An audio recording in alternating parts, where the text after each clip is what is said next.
이보시오 한국. 감히 여기가 어디라고 숟가락을 얹으려 합니까? 당장 나가시오. 유럽 철도 제국 프랑스의 비웃음에 회의장은 차갑게 얼어붙었습니다. 70년 동안 모로코 철도를 제 앞마당처럼 주물러온 프랑스에게 한국은 그저 기술이나 베껴 쓰던 하류였죠. 심지어 한국을 선택하면 국가 망신이라는 비난까지 터져 나왔습니다. 그렇게 전 세계가 한국의 참패를 예고하던 그 순간 한국협상단이 조용히 꺼내든 단 한 장의 기밀 문서에 전 세계 철도업계가 그야말로 경악했습니다. 프랑스가 신이 와도 절대 못한다며 70년간 숨겨온 그 지배의 사슬을 한국이 단 10분 만에 박살냈기 때문입니다. 우리는 열차를 팔러 온 게 아닙니다. 당신들이 그동안 속여온 그 비밀을 깨부수러 왔습니다. 얼굴이 흑빛이 된 프랑스 대표단이 회의장을 뛰쳐나가게 만든 대한민국의 소름 돋는 신의 한 수. 전 세계가 경악한 대한민국의 압도적인 스케일까지. 대체 무슨 일이 벌어진 걸까요? 그 전에 잠깐 1초 만에 누를 수 있는 좋아요 버튼을 꾹 눌러주시면 영상 제작에 아주 큰 힘이 됩니다. 그럼 바로 시작하겠습니다. 당신 경력은 여기서 끝이요. 회의실에서 누군가 그렇게 말했습니다. 작은 목소리였지만 저는 분명히 들었죠. 외교 라인은 프랑스와의 관계를 들먹였고 재정 라인은 안정성을 따졌습니다. 99%가 같은 답을 말하고 있었죠. 프랑스, 70년 동안 정답이었던 이름입니다. 그런데 저는 그 테이블을 뒤집으려 했습니다. 13조 원짜리 판을요. 미쳤다고 생각하셨습니까? 저도 그렇게 생각했습니다.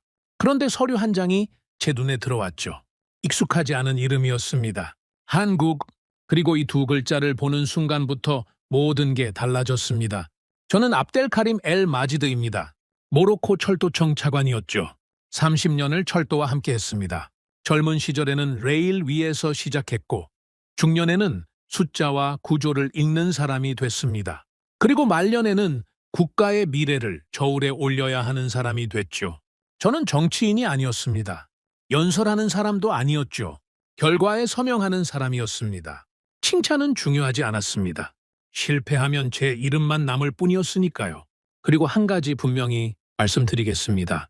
저는 처음부터 한국 편이 아니었습니다. 2030년 월드컵 개최가 확정됐습니다. 모로코가 스페인, 포르투갈과 함께 공동 개최국이 된 겁니다. 전 세계가 축하했죠. 언론은 역사적인 순간이라고 떠들었고 국민들은 거리로 쏟아져 나왔습니다. 하지만 저는 축하할 수 없었습니다. 철도가 문제였죠. 카사블랑카에서 라바트까지, 마라케시에서 탕헤르까지 하루에 66만 명이 낡은 통근 열차에 실려 다녔습니다. 객차는 30년이 넘었고 배차는 들쭉날쭉했으며 고장은 일상이었죠. 여름이면 에어컨이 멈췄고 겨울이면 난방이 끊겼습니다. 승객들은 땀을 흘리며 서로를 밀었죠. 그런데 월드컵이 오면 어떻게 되겠습니까? 수십만 관중이 경기장에서 쏟아져 나옵니다. 도시간 이동이 폭발하죠. 카사블랑카에서 경기가 끝나면 마라케시로, 탕헤르에서 경기가 끝나면 라바트로. 전 세계 카메라가 모로코를 비추는 순간 우리 철도가 멈춰버리면 어떻게 되겠습니까? 국가 망신입니다. 아니, 그보다 더 심각했죠. 이건 행사 준비가 아니었습니다. 국가 생존이었습니다. 정부가 움직였습니다. 플랜 레일이라 불리는 국가 프로젝트가 발표됐죠. 13조 원 규모의 철도 현대화 사업이었습니다. 통근 전동차 168대를 새로 도입하고 노선을 확장하며 시스템 전체를 바꾸는 계획이었죠. 저는 그 사업의 총괄 책임자였습니다. 어깨가 무거웠냐고요? 아닙니다. 무거운 정도가 아니었습니다. 짓눌렸죠. 첫 번째 입찰 회의가 열렸습니다. 장관급 인사들이 테이블에 둘러앉았죠. 외교부, 재정부, 교통부, 각 부처의 실세들이 모였습니다. 회의실 공기가 무거웠죠. 커피 향이 났지만 아무도 커피를 마시지 않았습니다. 분위기는 이미 정해져 있었습니다. 프랑스였죠. 왜냐고요? 당연했습니다. 모로코 최초의 고속철도 알보라크를 만든 게 프랑스였으니까요. 시속 320km로 달리는 아프리카 최초의 고속열차. 그게 프랑스 기술이었습니다. 부품도 프랑스산, 정비도 프랑스 기술자, 운영 매뉴얼도 프랑스어였죠. 70년입니다.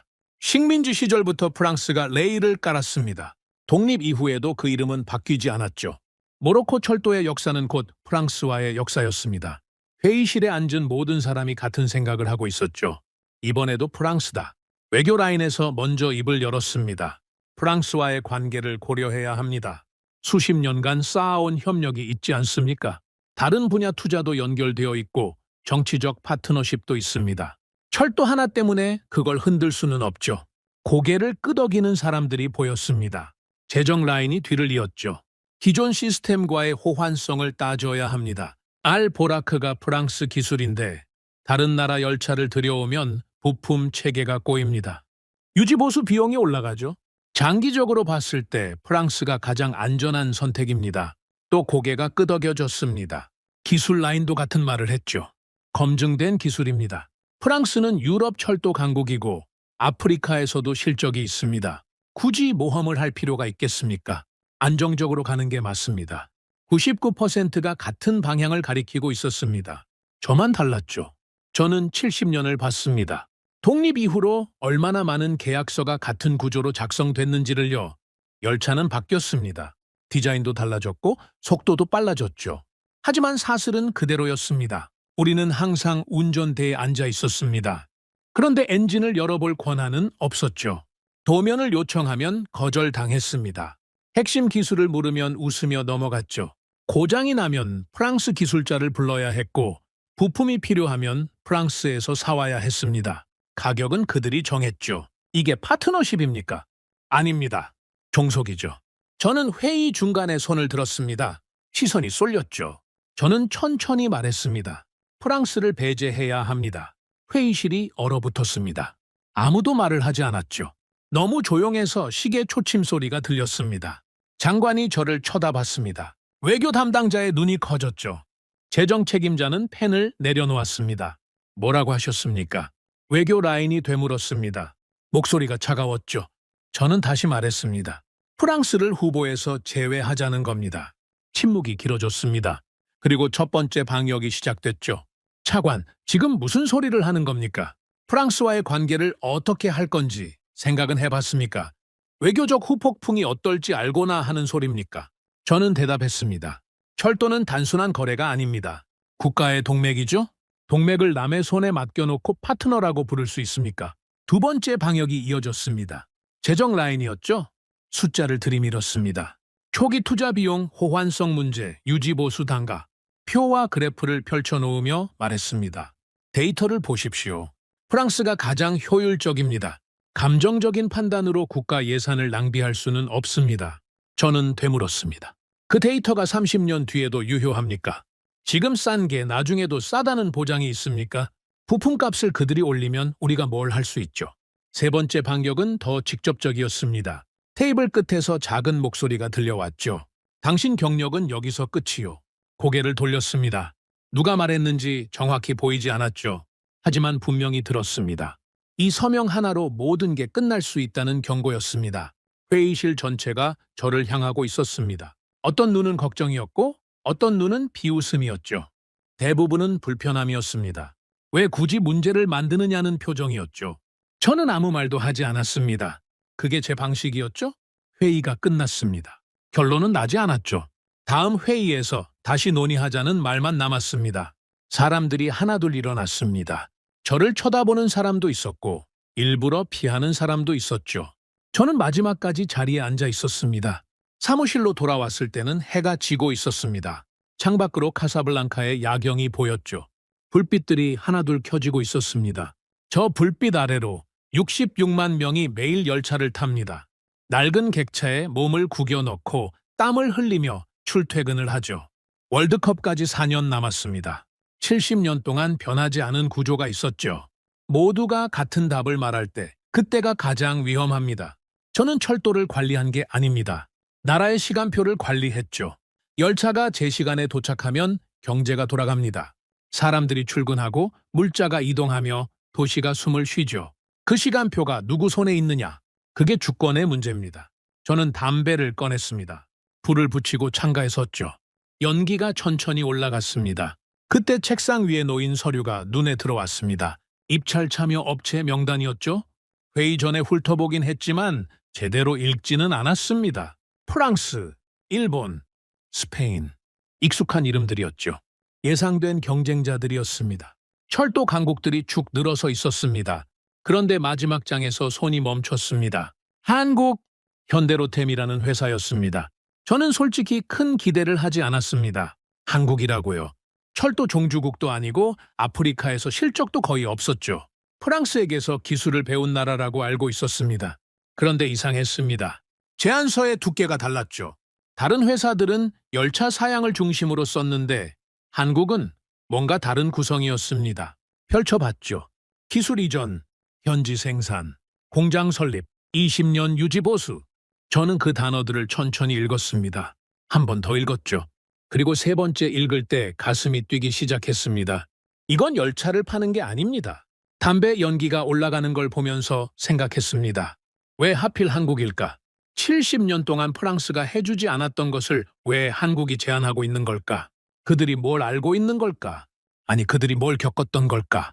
그 회의실에서 저만 혼자였습니다. 하지만 그 서류 한 장이 저에게 말을 걸어왔죠. 당신만이 아니다. 우리도 그 자리에 있었다. 저는 그날 밤 잠을 이루지 못했습니다. 머릿속에서 두 글자가 계속 맴돌았죠. 한국, 왜 하필 한국이었을까요? 그리고 그 답을 찾기 위해 저는 몇 달을 더 거슬러 올라가야 했습니다. 이유를 알려면 몇 달 전으로 돌아가야 합니다. 플랜 레일이 공식 발표되기 직전이었죠. 정부 내부에서는 이미 움직임이 시작됐습니다. 13조 원 규모의 사업입니다. 이 정도 판이 열리면 전 세계 철도 회사들이 냄새를 맡죠. 가장 먼저 움직인 건 프랑스였습니다. 당연했죠. 70년 동안 모로코 철도를 쥐고 있던 나라입니다. 알보라크도 그들이 만들었고 기존 통근 열차 상당수도 프랑스산이었습니다. 부품 공급망, 정비체계, 기술 매뉴얼까지 모로코 철도의 뼈대가 프랑스였죠. 그들은 자신만만했습니다. 협상단이 도착했을 때를 기억합니다. 양복이 반듯했죠. 넥타이 매듭이 정확했고 구두는 광이 났습니다. 악수를 청하는 손에서 향수 냄새가 났죠. 미소를 띤 얼굴이었지만 그 미소 뒤에 뭐가 있는지 저는 알고 있었습니다. 우리가 아프리카 최초 고속철도를 만들어줬습니다. 협상 테이블에 앉자마자 그 말이 나왔죠. 만들어줬다. 그 단어가 귀에 걸렸습니다. 파트너가 아니라 시혜자의 언어였죠. 알보라크 덕분에 모로코가 아프리카 철도 강국이 됐습니다. 우리 기술이 그걸 가능하게 했죠. 이번 사업도 당연히 우리와 함께 해야 합니다. 그게 양국 모두에게 이익입니다. 논리적으로는 맞는 말이었습니다. 하지만 저는 다른 걸 들었죠. 너희는 우리 없이 못한다. 프랑스 협상단의 태도에는 미묘한 것이 있었습니다. 겉으로는 정중했죠. 존칭을 썼고 고개를 끄덕였으며 협력이라는 단어를 자주 사용했습니다. 하지만 눈빛이 달랐습니다. 테이블 건너편에 앉은 우리를 보는 시선이요. 그건 파트너를 보는 눈이 아니었습니다. 관리 대상을 보는 눈이었죠. 저는 참았습니다. 협상은 감정으로 하는 게 아니니까요. 대신 질문을 던졌습니다. 조건을 보여주십시오. 프랑스 측이 서류를 펼쳤습니다. 두꺼운 제안서였죠. 페이지마다 숫자와 도표가 빼곡했습니다. 열차 사양, 납품 일정, 가격 구조, 꼼꼼하게 정리되어 있었습니다. 저는 한 장 한 장 넘겼습니다. 열차 성능은 훌륭했죠. 최신 모델이었고 안전 기준도 충족했습니다. 디자인도 세련됐고요. 숫자만 보면 나무랄 데가 없었습니다. 그런데 중반부터 이상했습니다. 유지보수 조항을 읽는데 손이 멈췄죠. 정비는 프랑스 공인 기술자가 담당한다. 고개를 들었습니다. 프랑스 측 대표가 미소를 짓고 있었죠. 품질 보장을 위해서입니다. 우리 기술자들이 직접 관리해야 최상의 상태를 유지할 수 있습니다. 저는 다음 페이지를 넘겼습니다. 부품은 프랑스 공인 업체에서 조달한다. 이것도 품질 문제입니까? 당연하죠. 검증되지 않은 부품을 쓰면 안전에 문제가 생길 수 있습니다. 승객의 안전이 최우선 아니겠습니까? 저는 계속 읽었습니다. 핵심 기술 도면은 이전 대상에서 제외한다. 소프트웨어 소스코드 접근은 불허한다. 현지 생산은 조립 공정에 한정한다. 한 장 한 장 넘길 때마다 같은 패턴이 반복됐습니다. 말은 달랐지만 의미는 하나였죠. 기술은 절대 밖으로 안 나간다. 저는 서류를 내려놓았습니다. 테이블 위에 툭 소리가 났죠. 프랑스 측 대표의 미소가 살짝 굳었습니다. 이게 전부입니까? 네, 최선의 조건입니다. 저는 창밖을 봤습니다. 잠시 침묵이 흘렀죠. 그리고 천천히 입을 열었습니다. 70년 전 계약서를 본 적이 있습니다. 프랑스 측이 고개를 갸웃했죠. 식민지 시절 철도 건설 계약서 말입니다. 아버지 세대가 서명했던 문서죠. 거기에도 비슷한 문구가 있었습니다. 정비는 프랑스 기술자가, 부품은 프랑스에서, 기술 이전은 불가. 저는 서류를 손가락으로 톡톡 쳤습니다. 70년이 지났는데 문장이 똑같습니다. 단어 몇 개만 바뀌었더군요. 회의실 공기가 무거워졌습니다. 프랑스 대표의 얼굴에서 미소가 사라졌죠. 그가 목소리를 가다듬었습니다. 차관님, 오해가 있으신 것 같습니다. 이건 파트너십입니다. 우리는 모로코의 발전을 함께 도모하려는 겁니다. 저는 고개를 저었습니다. 파트너십이라고 하셨죠. 그럼 제가 몇 가지 요청을 하겠습니다. 프랑스 측이 긴장하는 게 느껴졌습니다. 서로 눈빛을 교환했죠. 저는 손가락을 하나 펼쳤습니다. 첫째, 현지 공장을 세워주십시오. 모로코 땅에 제조 시설을 짓고 우리 노동자를 고용하는 겁니다. 침묵이 흘렀습니다. 두 번째 손가락을 펼쳤죠. 둘째, 기술자를 양성해 주십시오. 우리 엔지니어들이 직접 정비할 수 있도록 교육 프로그램을 만드는 겁니다. 1년, 2년이 아니라 장기적으로요. 프랑스 대표의 눈썹이 꿈틀했습니다. 세 번째 손가락을 펼쳤습니다. 셋째, 부품 현지 생산 기반을 만들어 주십시오. 처음에는 일부만이라도 좋습니다. 점진적으로 우리 스스로 조달할 수 있는 구조를 만드는 겁니다. 저는 손을 내렸습니다. 이 세 가지가 충족되면 계약하겠습니다. 이번에는 다르게 가고 싶습니다. 프랑스 대표가 헛웃음을 쳤습니다. 짧게요. 그리고 고개를 저었죠. 차관님, 현실적으로 어렵습니다. 왜요? 기술 이전은 복잡한 문제입니다. 보안 사안도 있고 지적재산권 문제도 있죠. 그리고 솔직히 말씀드리면 현지 생산 품질을 보장할 수 없습니다. 품질을 보장할 수 없다. 저는 그 말을 천천히 반복했습니다. 그러니까 우리는 영원히 만들 능력이 없다는 겁니까? 그런 뜻이 아닙니다. 다만 현 시점에서는 시기상조라는 겁니다. 향후에 다시 논의할 수 있죠. 향후가 언제입니까? 10년 뒤입니까? 20년 뒤입니까? 아니면 또 70년을 기다리라는 겁니까? 프랑스 대표의 얼굴이 굳었습니다. 차관님, 감정적으로 접근하시면 협상이 어렵습니다. 저는 감정적으로 말한 적 없습니다. 질문을 던진 겁니다. 답을 해주시죠. 회의실이 조용해졌습니다. 시계 소리만 들렸죠. 프랑스 측 사람들이 서로를 쳐다봤습니다. 뭔가 속삭이는 것 같았죠? 대표가 다시 입을 열었습니다. 우리의 입장은 변함없습니다.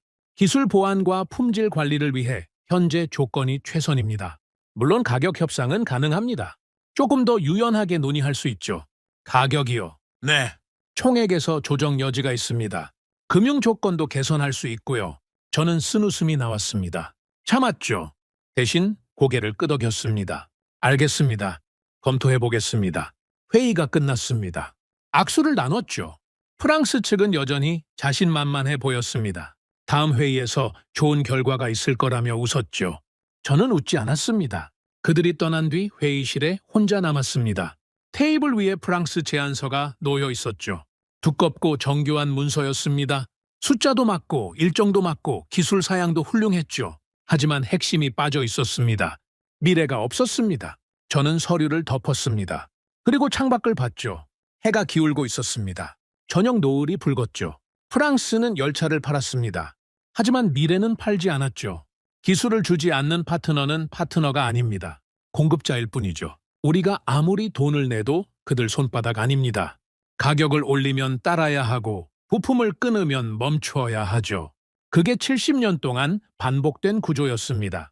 저는 그날 처음으로 상상했습니다. 프랑스 없는 철도를요. 무모한 생각이었죠. 현실적이지 않았습니다. 프랑스 없이 어떻게 철도를 운영합니까? 부품은 어디서 구하고 정비는 누가 하며 기술은 어떻게 배웁니까? 하지만 그 상상이 머릿속을 떠나지 않았습니다. 사무실로 돌아와서 입찰 서류를 다시 펼쳤습니다. 프랑스 말고 다른 후보들이 뭘 제안했는지 보려고요. 일본이 있었습니다. 기술력은 인정받는 나라죠. 하지만 가격이 높았고 현지화에 대한 언급이 적었습니다. 스페인이 있었습니다. 유럽 내 실적은 있었지만 아프리카 경험이 부족했죠. 그리고 마지막 페이지에서 손이 멈췄습니다. 한국, 현대로템. 저는 그 이름을 다시 봤습니다. 아까 훑어봤을 때는 대수롭지 않게 넘겼죠. 철도 종주국도 아니고 아프리카 실적도 거의 없는 나라였으니까요. 그런데 이번에는 달랐습니다. 프랑스 협상 직후였죠. 머릿속에 질문이 맴돌고 있었습니다. 기술을 주겠다는 나라가 있을까? 현지 공장을 세우겠다는 회사가 있을까? 우리를 파트너로 대하는 곳이 있을까? 저는 한국 제안서를 펼쳤습니다. 첫 페이지부터 달랐죠. 기술 이전 프로그램 포함, 현지 생산 시설 설립 검토, 장기 유지 보수 계약 및 기술자 교육. 저는 한 줄 한 줄 읽어 내려갔습니다. 프랑스 제안서와 비교하면서요. 같은 항목인데 문장이 달랐습니다. 방향이 달랐죠. 그들은 팔고 떠나려는 게 아니었습니다. 남으려 했습니다. 아니, 더 정확히 말하면 우리가 스스로 서게 만들려 했죠. 물론 제안서는 제안서일 뿐이었습니다. 실제로 이행할지는 다른 문제죠. 말은 누구나 할 수 있으니까요. 하지만 한 가지는 분명했습니다. 프랑스가 70년 동안 한 번도 적지 않았던 문장을 한국이 첫 페이지에 박아놨습니다. 저는 서류를 덮었습니다. 의자의 등을 기댔죠. 천장을 봤습니다. 종속. 그 단어가 머릿속에서 선명해졌습니다. 70년 동안 우리가 갇혀있던 구조의 이름이었죠. 프랑스는 그 구조를 유지하려 했고 저는 그걸 깨려 했습니다. 그리고 그 상상 속에 한국이 끼어들었습니다. 아직은 확신이 아니었습니다. 기대도 아니었죠. 그저 가능성이었습니다. 작은 틈이요. 하지만 그 틈이 전부를 바꿀 수도 있었습니다. 저는 메모지를 꺼냈습니다. 펜을 들었죠. 그리고 한 문장을 적었습니다. 우리는 열차를 사는 게 아니다. 산업을 사는 것이다. 그날 밤 저는 결심했습니다. 한국을 만나봐야겠다고요. 하지만 그게 쉬운 일이 아니라는 걸 저는 알고 있었습니다. 프랑스를 밀어내고 한국을 선택한다. 말로는 간단하죠. 하지만 현실은 달랐습니다. 외교적 후폭풍이 있을 겁니다. 내부 반발도 거셀 거죠. 검증되지 않은 선택이라는 비난을 감수해야 합니다. 그리고 만약 실패하면 모든 책임은 제 몫이었죠. 그래도 가야 했습니다. 70년을 더 기다릴 수는 없었으니까요. 한국 협상단이 도착한 날을 기억합니다. 솔직히 말씀드리겠습니다. 저는 큰 기대를 하지 않았습니다. 한국이요. 철도 종주국도 아니었죠. 프랑스, 독일, 일본처럼 100년 넘게 기차를 만든 나라가 아니었습니다. 아프리카에서 실적도 거의 없었고요. 제가 알기로는 프랑스에게서 기술을 배운 나라였습니다. 고속철도도 프랑스 떼제베를 들여와서 시작했다고 들었죠. 그런 나라가 뭘 할 수 있겠습니까? 저는 그렇게 생각했습니다. 프랑스의 대안을 찾고 싶었지만 한국이 그 답이 될 거라고는 믿지 않았죠. 그저 협상 카드가 필요했습니다. 프랑스에게 우리도 다른 선택지가 있다고 보여줄 카드요. 한국은 그 카드 중 하나일 뿐이었습니다. 회의실 문이 열렸습니다. 한국 협상단이 들어왔죠. 첫인상이 달랐습니다. 프랑스와요. 프랑스 협상단은 화려했습니다. 양복이 반듯했고 향수 냄새가 났으며 악수할 때 힘이 들어가 있었죠. 자신감이 넘쳤습니다. 우리가 갑이라는 걸 온몸으로 보여주는 태도였죠. 한국은 달랐습니다. 양복은 단정했지만 수수했죠. 화려하지 않았습니다. 악수할 때 고개를 살짝 숙였습니다. 목소리도 낮았죠. 자신감이 없어 보였냐고요? 아닙니다. 다른 종류의 자신감이었습니다. 조용한 자신감이랄까요? 그리고 한 가지 더 눈에 띄는 게 있었습니다. 그들의 눈이었죠.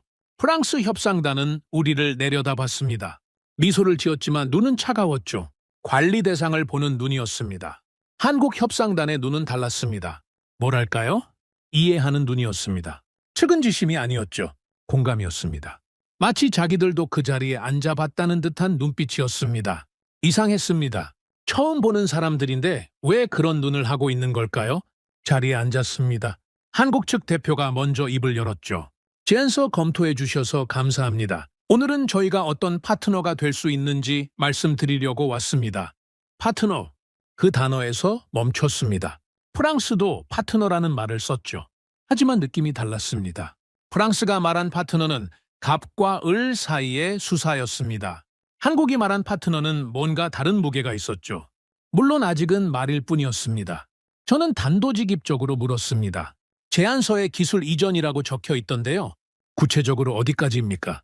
한국 측이 서류를 펼쳤습니다. 프랑스처럼 화려한 프레젠테이션은 아니었죠. 표와 숫자가 빼곡한 문서였습니다. 핵심 기술 도면 공개합니다. 정비 매뉴얼 전량 이전합니다. 소프트웨어 소스 코드 접근 허용합니다. 현지 엔지니어 교육 프로그램 5년 과정으로 운영합니다. 저는 한 줄씩 읽었습니다. 프랑스 제안서와 정반대였죠. 프랑스가 절대 안 된다고 했던 것들이 전부 적혀 있었습니다. 의심이 들었습니다. 이게 진짜입니까? 한국 대표가 고개를 끄덕였죠. 계약서에 명시합니다. 이행하지 않으면 위약금 조항도 넣겠습니다.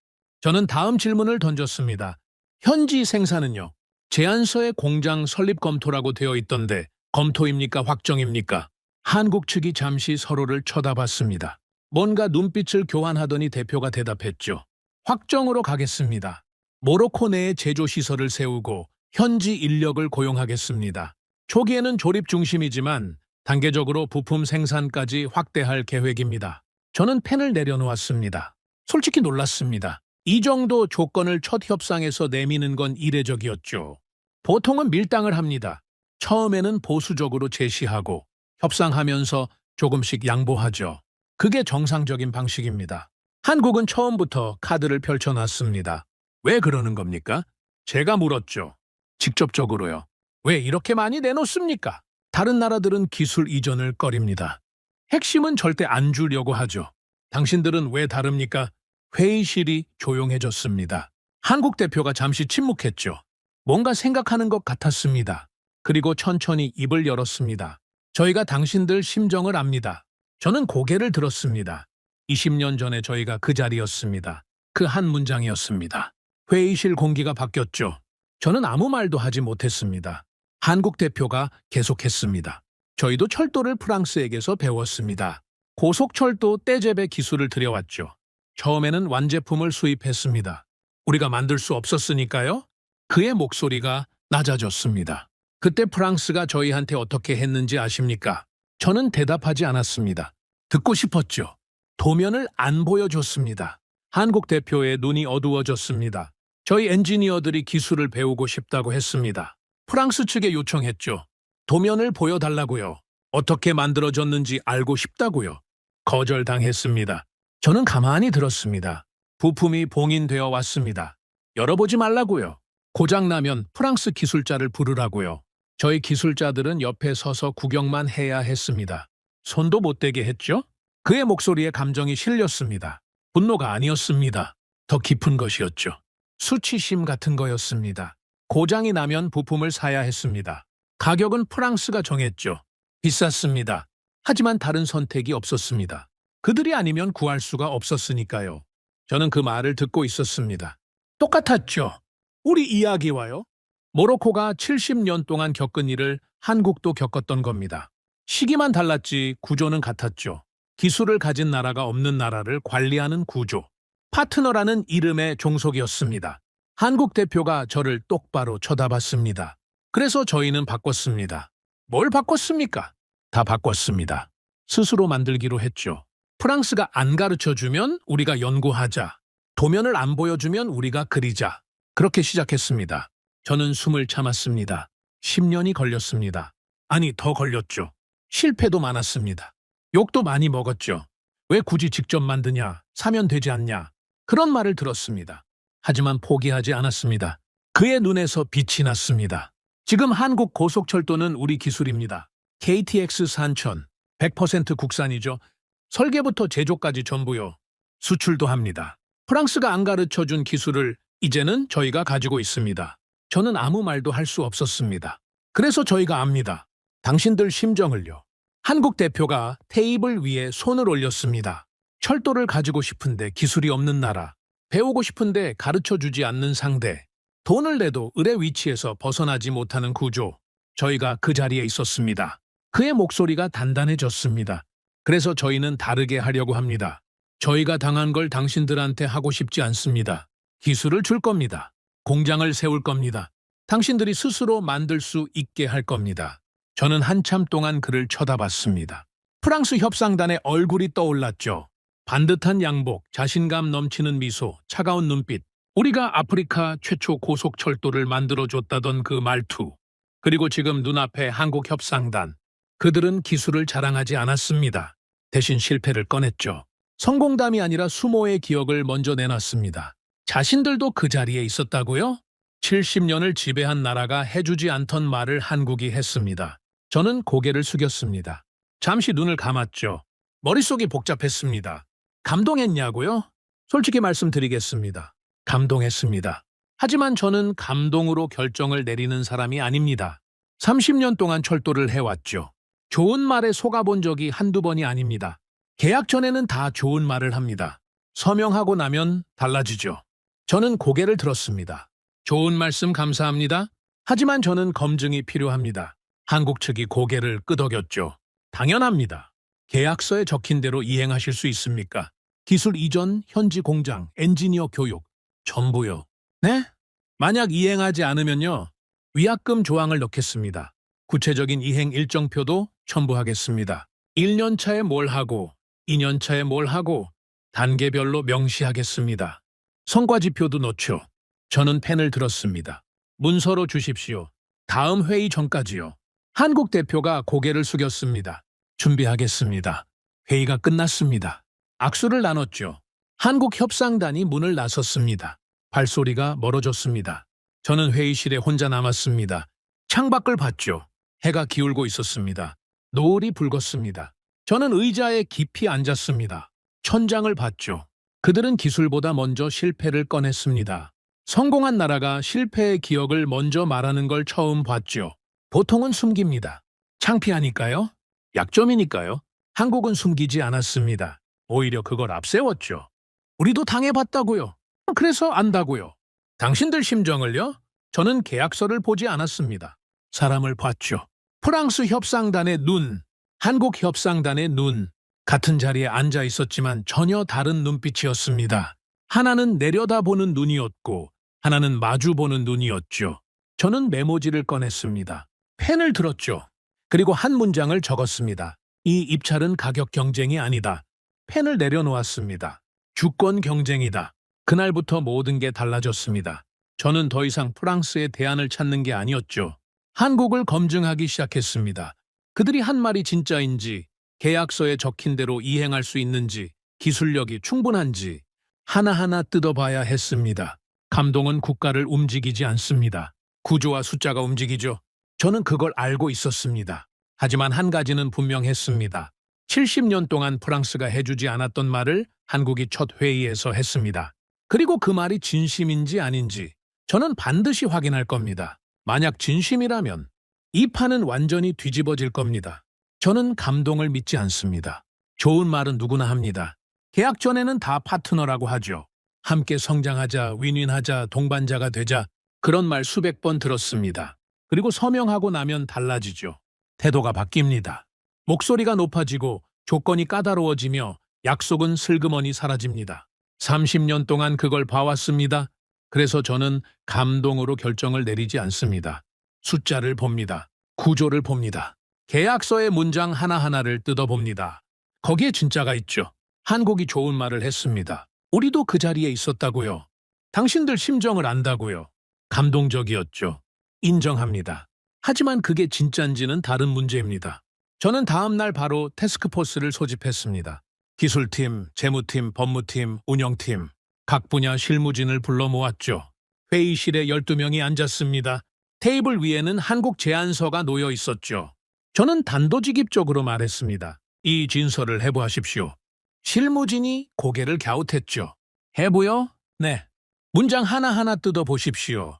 기술 이전이라고 적혀 있으면 그게 정확히 뭘 의미하는지 확인하십시오. 범위가 어디까지인지, 이행 조건이 뭔지, 위반하면 어떻게 되는지. 전부요. 저는 테이블을 손가락으로 두드렸습니다. 좋은 말에 속지 마십시오. 계약서에 없으면 없는 겁니다. 실무진이 고개를 끄덕였죠. 작업이 시작됐습니다. 기술팀이 먼저 움직였습니다. 한국 제안서의 기술 이전 조항을 펼쳤죠. 저도 옆에서 함께 봤습니다. 기술 이전, 이 네 글자가 문제였습니다. 단어는 간단하죠. 하지만 의미는 천차만별입니다.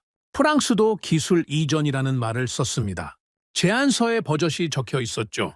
하지만 실제 내용을 보면 조립 공정 일부만 해당됐습니다. 핵심 기술은 빠져 있었죠. 도면 공개 없음, 소스 코드 접근 불가, 정비 교육 제한적. 그게 프랑스가 말하는 기술 이전이었습니다. 한국은 다를까요? 저는 기술팀에게 지시했습니다. 기술 이전 범위를 구체적으로 확인하십시오. 도면 공개가 포함되는지, 소스 코드 접근이 가능한지, 핵심 부품 설계가 이전 대상인지 하나하나 짚어보십시오. 기술팀장이 제안서를 펼쳤습니다. 한국 측 문서에는 구체적인 항목이 나열되어 있었죠. 추진 시스템 설계도 이전, 제동장치 기술 문서 공개, 차량 제어 소프트웨어 소스 코드 접근 허용, 현지 엔지니어 대상 심화 교육 프로그램 5년 운영. 기술팀장이 고개를 들었습니다. 프랑스보다 구체적입니다. 항목별로 명시되어 있어요. 저는 고개를 저었습니다. 명시되어 있는 건 좋습니다. 하지만 이행 조건을 보십시오. 언제까지 뭘 줘야 하는지, 단계별 일정이 있는지, 지키지 않으면 어떻게 되는지. 기술팀장이 다음 페이지를 넘겼습니다. 이행 로드맵이 첨부되어 있었죠. 1년차, 2년차, 3년차, 단계별로 뭘 이전하고 어떤 교육을 진행하는지 표로 정리되어 있었습니다. 저는 그 표를 찬찬히 읽었습니다. 위약금 조항은요? 기술팀장이 문서 끝부분을 펼쳤습니다. 있습니다. 이행 지연 시 계약금의 일정 비율을 위약금으로 지급한다고 되어 있어요. 비율이 얼마입니까? 10%입니다. 저는 펜을 들었습니다. 적습니다. 협상 때 올리십시오. 최소 20%는 되어야 합니다. 기술팀장이 고개를 끄덕였죠. 재무팀으로 넘어갔습니다. 금융 조건을 분석해 보십시오. 한국이 제시한 패키지가 실제로 유리한지, 숨겨진 비용이 없는지 확인하십시오. 재무팀장이 서류를 펼쳤습니다. 한국 측은 수출입은행 금융 지원을 제안했습니다. 저금리 장기 대출이죠. 초기 비용 부담을 낮추는 구조였습니다. 재무팀장이 계산기를 두드렸습니다. 프랑스 조건과 비교하면 총 비용이 낮습니다. 금리 차이가 크죠. 20년으로 계산하면 상당한 금액입니다. 저는 물었습니다. 환율 리스크는요? 원화 변동성이 있지 않습니까? 재무팀장이 고개를 끄덕였습니다. 맞습니다. 하지만 계약을 달러로 체결하면 완화됩니다. 한국 측도 달러 결제를 수용할 의향이 있다고 합니다. 저는 메모를 했습니다. 법무팀장이 고개를 들었죠. 계약서 전체를 검토하십시오. 빠져나갈 구멍이 없는지, 애매한 문구가 없는지, 우리한테 불리한 조항이 숨어 있지 않은지 독소 조항을 찾아내십시오. 법무팀장이 두꺼운 문서를 들었습니다. 검토하겠습니다. 마지막으로 운영팀, 한국열차의 실제 운영 실적을 조사하십시오. 고장률, 정시 운행률, 유지 보수 비용, 숫자로 가져오십시오. 그리고 한 가지 더, 운영팀장이 펜을 들었죠. 모로코 환경에서 운행 가능한지 확인하십시오. 우리 기후는 유럽과 다릅니다. 고온, 건조, 먼지, 혹독한 조건이죠. 한국 열차가 그걸 버틸 수 있는지 데이터로 보여주십시오. 운영팀장이 고개를 끄덕였습니다. 중동 쪽 실적을 조사해 보겠습니다. 비슷한 환경이 있을 겁니다. 저는 테이블을 둘러봤습니다. 12명의 실무진이 앉아 있었죠. 다들 긴장한 표정이었습니다. 저는 천천히 말했습니다. 여러분, 이건 그냥 입찰이 아닙니다. 시선이 집중됐죠. 우리가 지금 고르는 건 열차가 아닙니다. 앞으로 30년의 구조를 고르는 겁니다. 프랑스를 선택하면 지금까지와 같습니다. 부품도 그들한테, 정비도 그들한테, 기술도 그들 손에 있죠. 우리는 계속 의립니다. 저는 한국 제안서를 들어 올렸습니다. 하지만 이게 진짜라면 다릅니다. 우리가 직접 만들 수 있게 됩니다.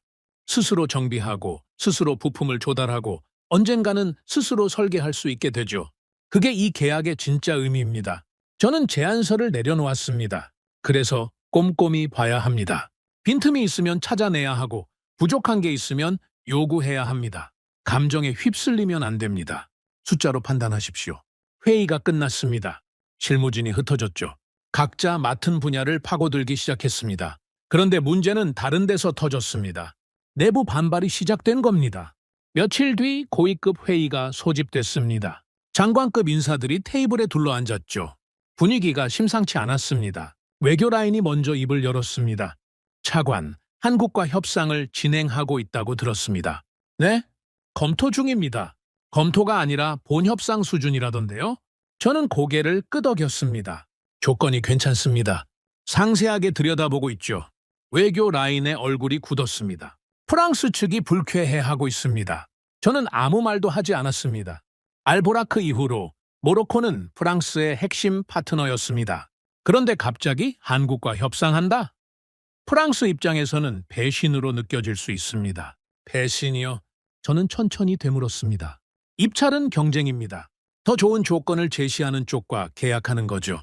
그게 배신입니까? 외교 라인이 목소리를 높였습니다. 현실을 보십시오. 프랑스와의 관계는 철도만이 아닙니다. 경제, 안보, 문화, 전방위적인 협력이 있습니다. 철도 하나 때문에 그걸 흔들 수는 없습니다. 저는 참았습니다. 그리고 대답했죠. 철도는 하나가 아닙니다. 국가기관망입니다. 재정 라인이 끼어들었습니다. 차관, 솔직히 말씀드리죠. 한국은 리스크입니다. 리스크요.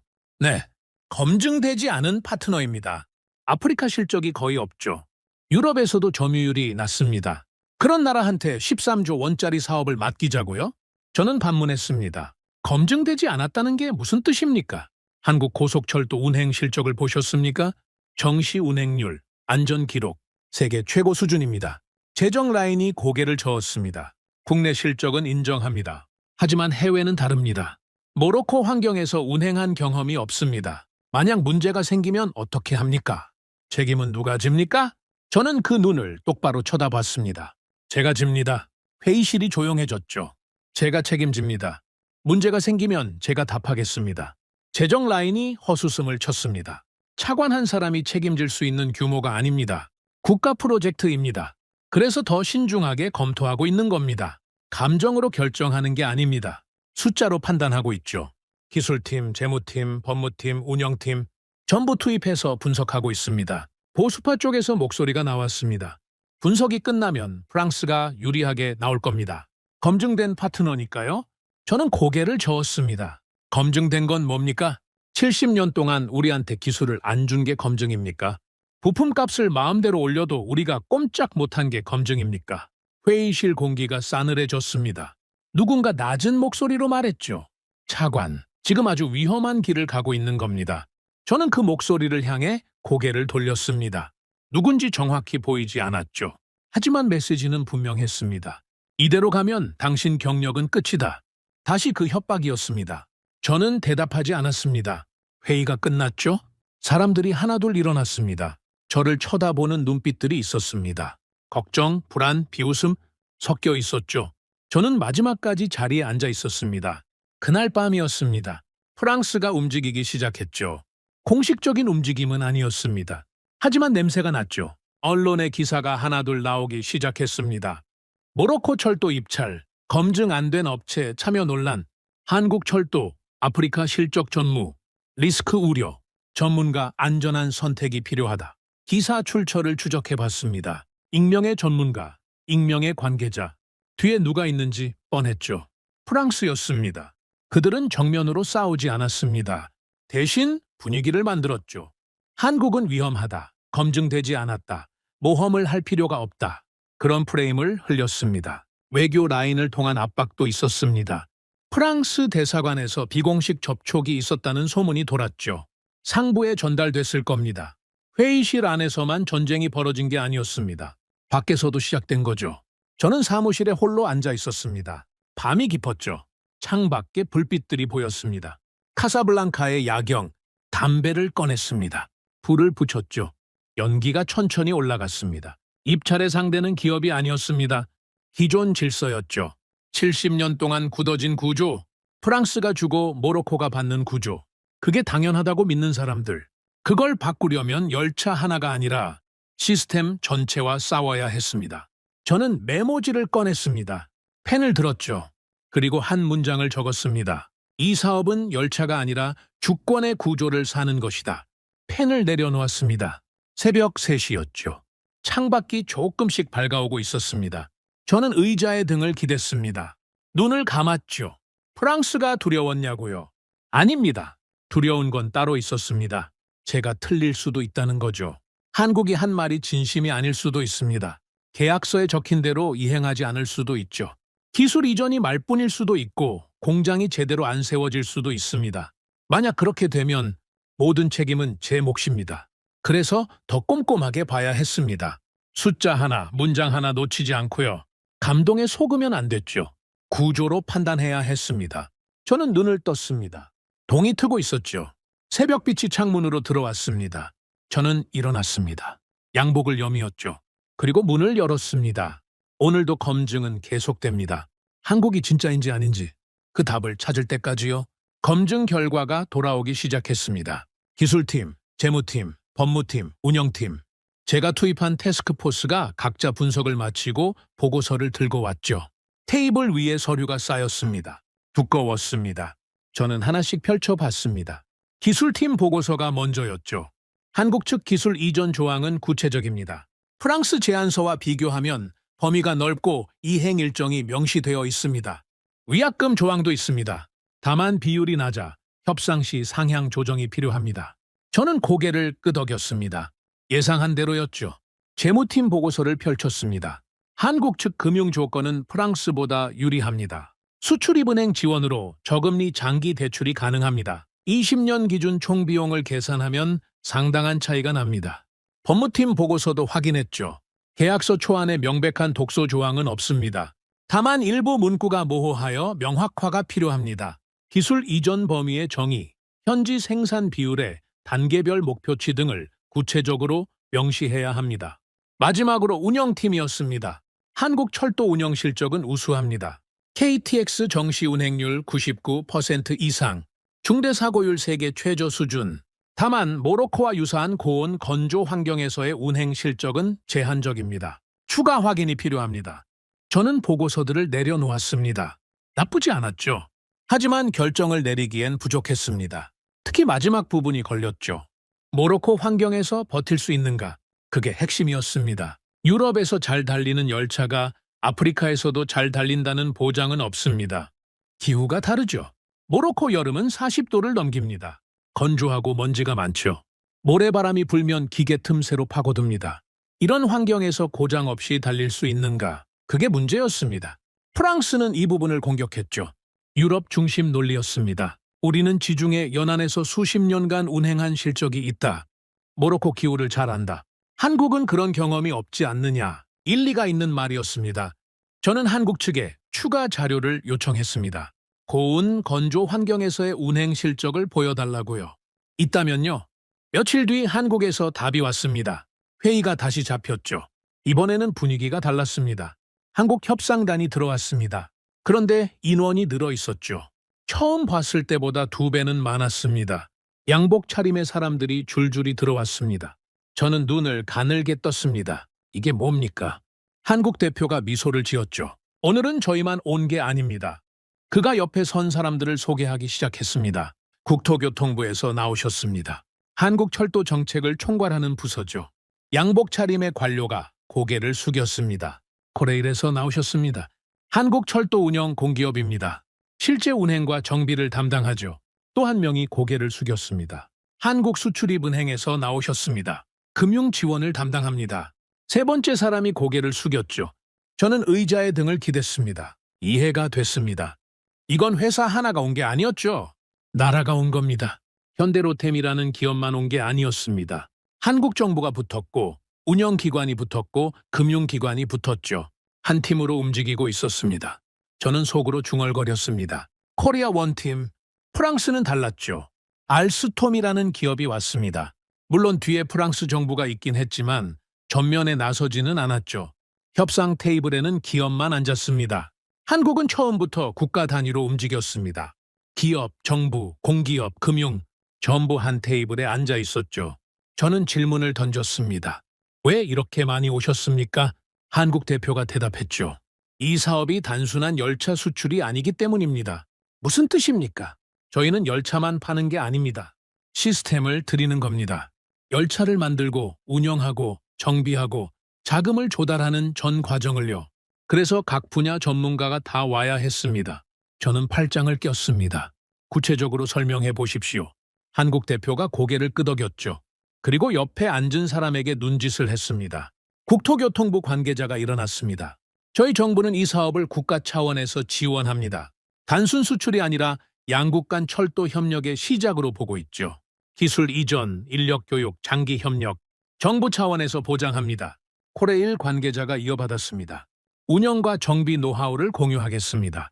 저희가 수십 년간 쌓아온 경험이 있습니다. KTX 운영, 일반 철도 관리, 정비 시스템, 모로코 엔지니어들을 한국으로 초청해서 직접 교육하겠습니다. 수출입은행 관계자가 마지막으로 말했죠. 금융 패키지를 제공합니다. 저금리 장기 대출로 초기 부담을 줄여드리겠습니다. 상환 조건도 유연하게 조정 가능합니다. 저는 한참 동안 그들을 쳐다봤습니다. 기업 하나가 아니라 국가가 움직이고 있었죠. 정부가 보증하고 공기업이 기술을 붙이고 금융이 뒷받침하는 구조. 이건 단순한 입찰 제한이 아니었습니다. 국가 대 국가의 협력 제안이었죠. 저는 다음 질문으로 넘어갔습니다. 열차 사양을 보여주십시오. 한국 측이 프레젠테이션을 시작했습니다. 스크린에 이미지가 떴죠. 2층 전동차. 처음 보는 디자인이었습니다. 일반 열차보다 높았죠. 위아래로 좌석이 배치되어 있었습니다. 한국 대표가 설명했습니다. 2층 구조입니다. 같은 길이의 열차로 수송 인원을 거의 2배 가까이 늘릴 수 있죠. 저는 눈을 가늘게 떴습니다. 2배요? 네. 모로코의 문제가 뭡니까? 동근 시간에 열차가 터집니다. 사람들이 객체 쑤셔 넣어지죠. 그런데 선로를 늘리기는 어렵습니다. 시간도 돈도 많이 들어요. 맞는 말이었죠. 2층 구조면 선로는 그대로 두고 수송량만 늘릴 수 있습니다. 인프라 투자 없이 효율을 높이는 거죠. 저는 계산을 해봤습니다. 머릿속으로요. 월드컵 2030년에 수십만 관중이 쏟아집니다. 경기장에서 경기장으로 도시에서 도시로 이동량이 폭발하죠. 지금 열차로는 감당이 안 됩니다. 2층 구조면 가능할 수도 있었습니다. 한국 대표가 제 생각을 읽은 것 같았죠. 월드컵 대비용으로 최적입니다. 경기가 끝나고 관중이 한꺼번에 몰릴 때 2층 전동차가 답입니다. 속도가 아니라 수용량이 핵심이니까요. 저는 고개를 끄덕였습니다. 그들은 속도를 팔지 않았습니다. 해결책을 팔았죠. 프랑스는 달랐습니다. 그들은 기술을 자랑했죠. 떼제베가 얼마나 빠른지, 알포라크가 얼마나 성공적인지, 속도와 명성을 내세웠습니다. 한국은 우리 문제를 먼저 봤습니다. 월드컵 통근 지옥, 인프라 부족, 그 문제에 맞는 답을 가져왔죠. 저는 다음 질문을 던졌습니다. 환경 적응은요? 모로코 기후가 혹독합니다. 고온, 건조, 먼지. 유럽 열차들이 고생하는 조건이죠. 한국 열차가 버틸 수 있습니까? 한국 측이 다른 자료를 꺼냈습니다. 스크린에 지도가 떴죠. 중동 지역이었습니다. 사우디아라비아입니다. 저희 열차가 운행 중입니다. 저는 눈을 크게 떴습니다. 사우디요? 네, 사막 기후죠. 여름에 50도까지 올라갑니다. 모래바람도 심하고요. 모로코보다 더 혹독한 환경입니다. 한국 대표가 데이터를 보여줬습니다. 운행 실적입니다. 고장률, 정시 운행률, 유지 보수 비용, 사막 환경에서도 안정적으로 운행되고 있습니다. 저는 그 숫자들을 찬찬히 읽었습니다. 나쁘지 않았죠. 아니, 좋았습니다. 혹독한 환경에서 검증된 실적이 있었습니다. 프랑스가 유럽 경험을 내세웠다면 한국은 사막 경험을 내세웠죠. 우리 환경과 더 비슷한 곳이었습니다. 저는 속으로 생각했습니다. 현장을 아는 답이 나왔다. 프레젠테이션은 계속됐습니다. 기술 사양, 안전 기준, 정비 시스템, 하나하나 설명이 이어졌죠. 저는 질문을 던지고 한국 측은 대답했습니다. 그러다 금융 파트로 넘어갔습니다. 수출입은행 관계자가 일어났죠. 금융 패키지를 설명드리겠습니다. 스크린에 숫자가 떴습니다. 대출 금리, 상환 기간, 거치 기간, 조건들이 나열됐죠. 저는 그 숫자를 봤습니다. 프랑스 조건과 비교해봤죠. 머릿속으로 계산했습니다. 차이가 컸습니다. 한국 금융 조건이 압도적으로 유리했죠. 금리가 낮았고 상환 기간이 길었으며 거치 기간도 넉넉했습니다. 20년 총 비용으로 계산하면 엄청난 차이가 났습니다. 저는 물었습니다. 이 조건이 확정입니까? 네, 한국 정부 차원에서 지원하는 금융입니다. 수출입은행이 보증하죠? 저는 펜을 내려놓았습니다. 금융은 숫자입니다. 감정이 끼어들 여지가 없죠. 좋은 말, 약속, 비전, 그런 건 해석의 여지가 있습니다. 하지만 금리와 상환 조건은 명확하죠. 계산기만 두드리면 답이 나옵니다. 그 계산에서 한국이 이기고 있었습니다. 저는 마지막 질문을 던졌습니다. 공장은요? 회의실이 조용해졌죠. 제안서에 현지 생산시설 설립이라고 되어 있었습니다. 검토 중이라고요? 검토입니까? 확정입니까? 한국 대표가 잠시 침묵했습니다. 옆 사람들과 눈빛을 교환했죠. 그리고 천천히 입을 열었습니다. 확정으로 가겠습니다. 저는 움직이지 않았습니다. 모로코 땅에 공장을 세웁니다. 현지 인력을 고용하고 기술을 이전하며 단계적으로 생산 비율을 높여갑니다. 구체적으로요?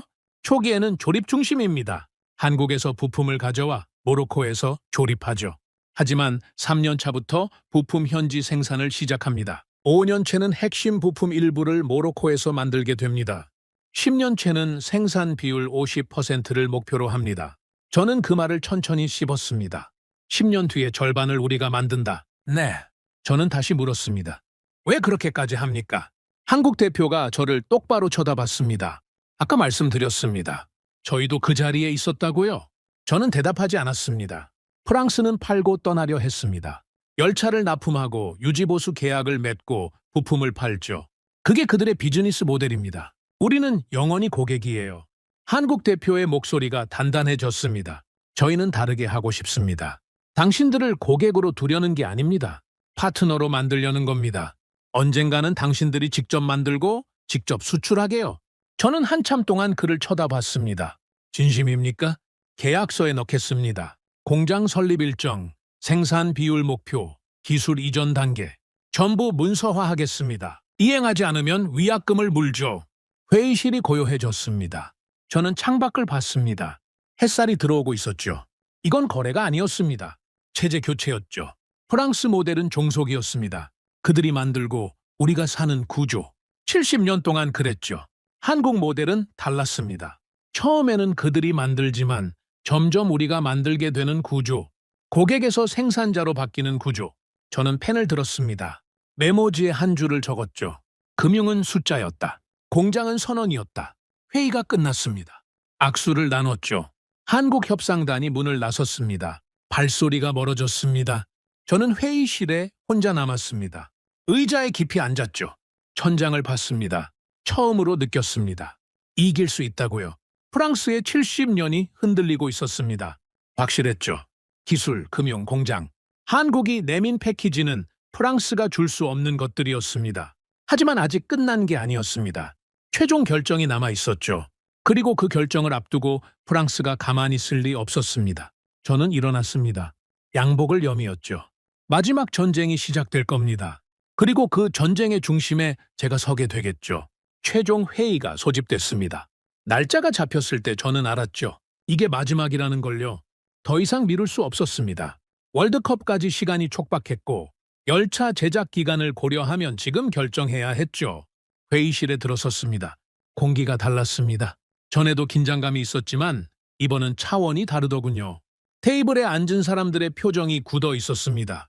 시선이 저를 향했죠. 어떤 눈은 걱정이었고 어떤 눈은 적대적이었습니다. 자리에 앉았습니다. 테이블 위에 2개의 서류 뭉치가 놓여 있었죠. 하나는 프랑스 최종 제안서, 하나는 한국 최종 제안서. 나란히 놓여 있었습니다. 장관이 입을 열었습니다. 오늘 결론을 내립니다.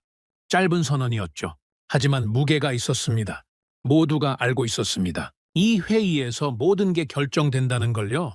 13조 원의 향방이, 168대 열차의 주인이, 그리고 앞으로 30년 모로코 철도의 구조가요. 저는 등을 곧게 폈습니다. 프랑스 측에서 새로운 제안이 왔습니다. 외교 라인이 서류를 펼쳤죠. 저는 눈을 가늘게 떴습니다.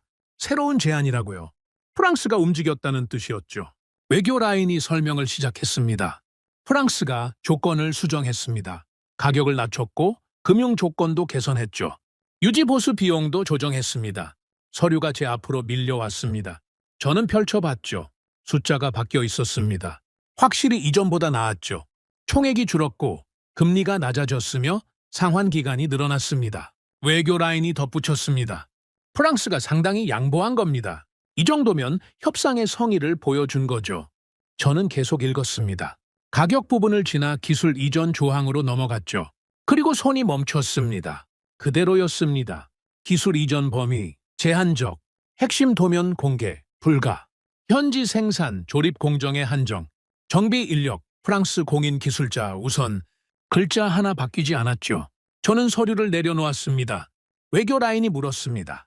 어떻습니까? 저는 천천히 대답했죠. 가격은 바뀌었습니다. 하지만 구조는 그대로입니다. 회의실이 조용해졌습니다. 저는 서류를 손가락으로 톡톡 쳤습니다. 프랑스가 양보한 건 가격입니다. 숫자죠. 하지만 제가 요구한 건 구조입니다. 기술 이전, 현지 공장, 엔지니어 교육. 그건 한 글자도 안 바뀌었습니다. 외교 라인의 얼굴이 굳었죠. 저는 계속했습니다. 가격을 깎아주는 건 쉽습니다. 마진을 줄이면 되니까요. 하지만 지배 구조를 바꾸는 건 다릅니다. 그들이 진짜 양보했다면 기술 이전 조항이 바뀌어야 합니다. 그런데 그대로죠. 저는 서류를 밀어냈습니다. 이건 양보가 아닙니다. 포장입니다. 싸게 파는 척하면서 사슬은 그대로 유지하려는 거죠.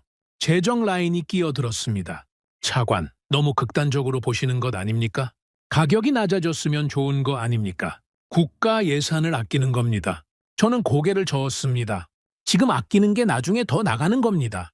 부품값을 그들이 정하는 한 우리는 계속 의립니다. 10년, 20년 뒤에 얼마를 더 내야 할지 아십니까?